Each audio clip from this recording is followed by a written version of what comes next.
Diverlink at saka yung about sa previous natin. And then hanggang sa ang umabot ng isang araw wala pa ding response kasi ang yung pick yun ng ni GM na ang daming mga ang busy niya at saka ang daming kaya sabi ko pwede to, ang galing, kahit nandito lang ako kumikita ng malaki, pwedeng malaki yung kita. Ngayon nagpupursige talaga ako magkaroon ng malaking income, gawa lang ng gawa, kaya nag-boost na din yung confidence ko.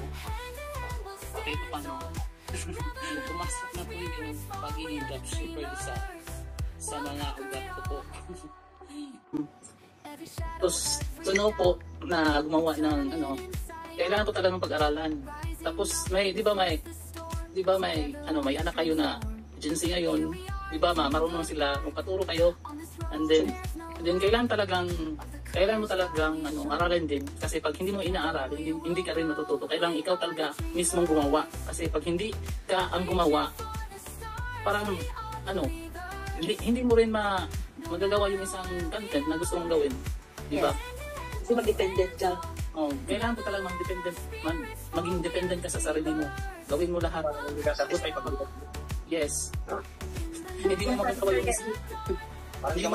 yung yung video mo pag hindi mo ginawa ng paulit-ulit. Yun po. Galing talaga.